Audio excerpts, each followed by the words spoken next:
Hi sewing friends, welcome to my sewing room channel. Subscribe if you haven't so you'll know when the next video comes up. And today I'm making something for my home. I love patchwork and sometimes it kind of blends into what I make for the house, and today I used some decorator fabric to make some pillow covers. I had some samples in my stash that I'd been saving just because some of these fabrics were just so pretty. I knew I'd find a use for them someday, and today was the day. So I patched some pieces together. I didn't do a lot of measuring. I measured the back, and I show you how I do that. And then just for the front, just had to be the same size as this backing piece I made. And I added a hidden zipper so they're washable. I really like the way they turned out, and let's get started. Here are the scraps I'm using for my pillow today. They are some upholstery scraps that I have been collecting over the years. I went into my upholstery decorator fabric bucket and found these really soft colors that I think I'm going to like on my two pillows. And then I needed a backing fabric, which is kind of a linen fabric, and I want to put a zipper in my pillow. So the zipper needs to be longer than 21 inches because my pillow is going to be the backing needs to begin as a 21-inch wide piece. So let's start on our backing. That's the first thing to do. This is a 21-inch wide piece, longer than I need, because I just cut 21 inches off of the edge of the fabric, and I have two long pieces, and I need one to be 14 inches and one will be 11 inches. So let's find 14 inches.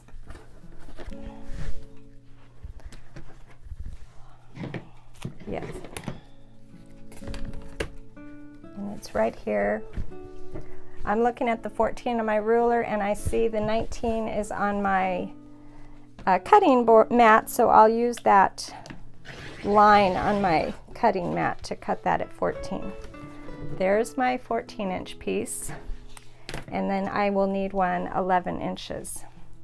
And you can kind of see on my cutting mat, I'm sure a lot of them are like that, the 10-inch mark is a little bit darker. This dark line and this dark line are the 10 inches.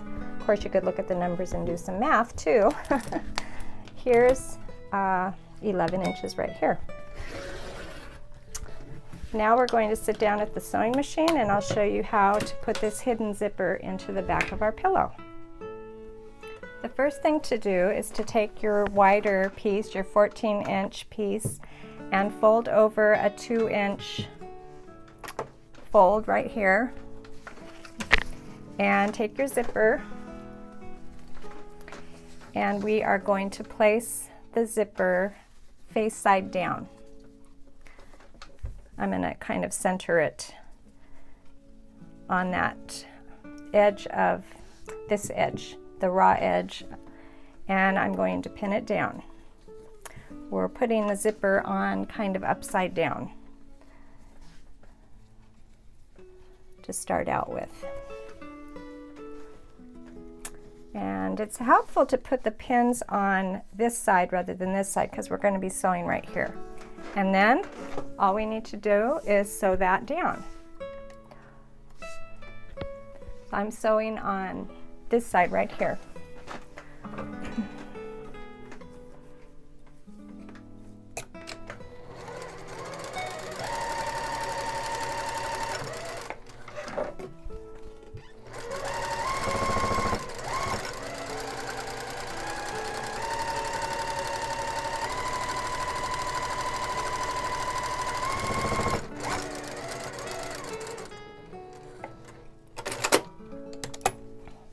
Take your pins out. So far so good. And here's the front side of the back of the pillow. Then take your 11-inch piece, and what we're going to do is I kind of want to get this out of my way, this little flap So I'm going to put a couple pins in so it does not get in the way of what I'm doing over here. I'm going to take this 11-inch piece and put it on top of my zipper, matching each end. If you don't pin this a little bit, it might move a little bit. So I'm going to put a couple pins in so that so it stays put when I'm working.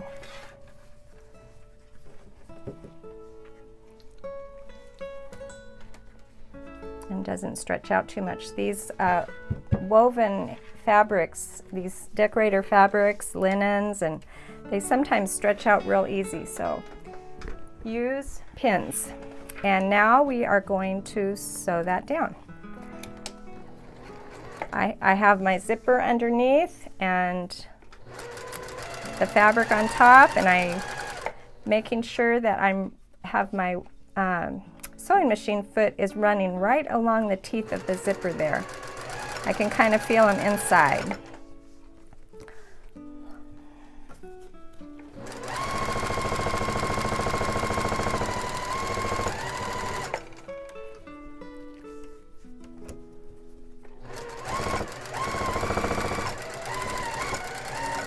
All the way down. Just don't run into the end of that zipper. This is a nylon zipper, but the end has a little metal piece you don't want to run into. Okay, now open that up, and I want to add a little top stitch here.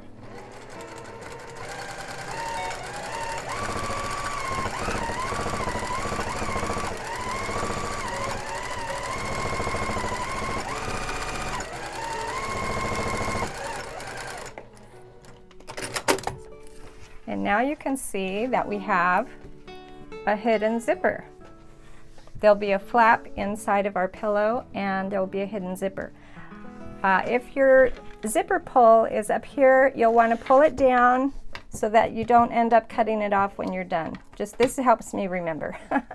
So I'm going to pin this so it doesn't open up when I'm working. I want those teeth to be together, and since I opened my zipper, I think it just might open up a little bit there, so we don't want that to happen. Now I'm going to play with my scraps, and I'm going to put them together into a 21 by 21 inch piece. I'm going to sew them together willy-nilly and see what happens.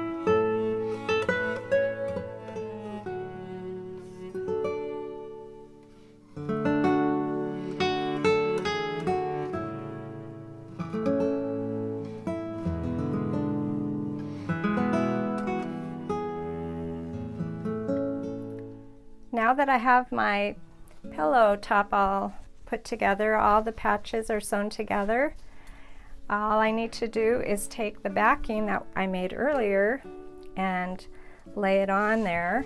And as you can see, the front part of my pillow is just a tiny bit too big, which is good.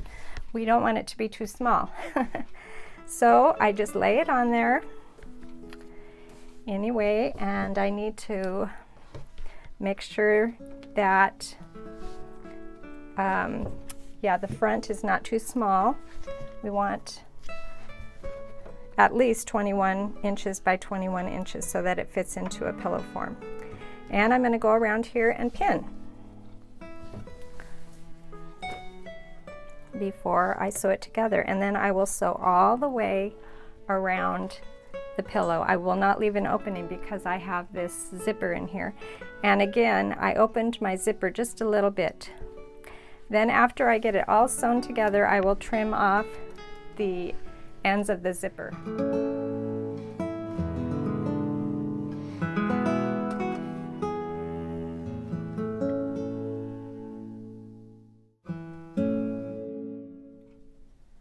here's my new pillow, and I am so happy with the way it turned out using my scrap bin of decorator fabrics and these nice woven fabrics. I love these. Thanks for joining me today.